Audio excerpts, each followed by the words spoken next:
Suicide ও কোনোদিন করার কথা না। তিথি মেয়েটার নাম, তিথির সাথে ওর রিলেশনশিপ আছে। ইকরা আগে থেকে সন্দেহ করতো। শূন্য পকেটে অভিনেতা আলভির হাত ধরেছিলেন স্ত্রী ইকরা।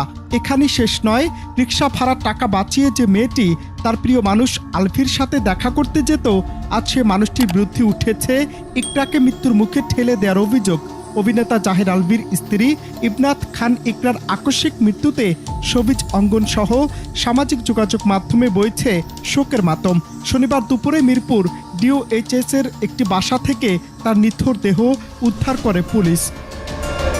প্রাথমিকভাবে একে আত্মহত্যা বলা হলেও ইকরার ঘনিষ্ঠ বান্ধবী নীলুফা ইয়াসমিনের বিস্ফোরক মন্তব্য জন্ম দিয়েছে নতুন রহস্যের। প্রশ্ন উঠেছে, যে মেয়েটি এক বুক ভালোবাসা নিয়ে ঘর বেঁধেছিল, কেন তাকে আজ গলার বেছে নিতে হলো?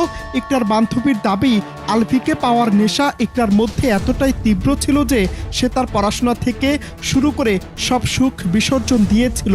এমনকি বিয়ের আগে ঝগড়া করে টিএসসিতে অজ্ঞান হয়ে যাওয়ার মতো ঘটনাও ঘটেছিল একবার। সুইসাইড ও কোনোদিন করার কথা না। তিথি মেয়েটার নাম, তিথির সাথে ওর রিলেশনশিপ আছে নাই, এগুলো নিয়ে আজকে মোটামুটি 2-3 বছর যাবত এগুলো নিয়ে কথাবার্তা। তো ইকরা আগে থেকেই সন্দেহ করতো, বাট আলভি এটা প্রতিনিয়তই বলতো যে না আমরা জাস্ট কলিগ।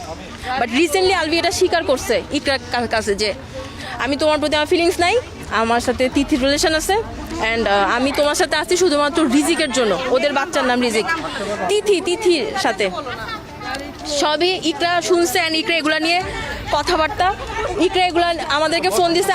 আমাদের একটা গ্রুপ আছে যেখানে আমরা প্রতিনিয়ত কথা বলি, কানেক্টেড থাকি। ইকরা কান্নাকাটি করছে, আমরা ওরা বুঝাইছি। ইকরা রিসেন্টলি হচ্ছে আলভি শুটিংয়ে নেপালে গেছে, তিথিও গেছে, তিথিকে নিয়ে গেছে। আমরা স্পেসিফিক জানি না আজকে সকালে কি হয়েছে। গতকালকে আগের দিন ইকরা ফোন দিয়ে বলতেছে যে আমি ভিডিও কল করছিলাম, রিজিকের শরীরটা খারাপ, রিজিক ওর পাপার সাথে কথা বলতে চায়, ও ফোনটা পিক করতেছে না।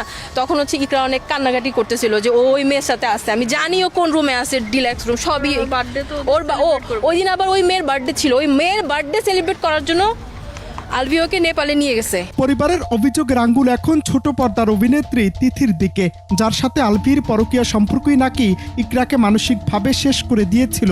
ইকরা তার একমাত্র সন্তান রিজিককে নিয়ে আলাদা হতে পারতেন, কিন্তু স্বামীর ভালোবাসা অন্যের সাথে ভাগ করে নিতে না পারার যন্ত্রণায় কি তাকে এই চরম সিদ্ধান্তের দিকে ঠেলে দিয়েছে? যদিও এমন ঘটনায় এখনই কোনো আনুষ্ঠানিক মন্তব্য করতে চান না অভিনেতা আলভি এবং পরকীয়া প্রেমের সম্পর্কে অভিযুক্ত তিথি। সকলের সহযোগিতা চেয়ে আলভি এক স্ট্যাটাসে জানান তিনি একটু সময় চান এবং খুব শীঘ্রই ঢাকায় ফিরে এ নিয়ে আনুষ্ঠানিকভাবে কথা বলবেন এবং তাদের সন্তানের ভবিষ্যতের কথা ভেবে বিভ্রান্তিকর তথ্য না ছড়ানোর অনুরোধ জানান তিনি। অনন্ত হাসান মাসুদ, বাংলা টিভি।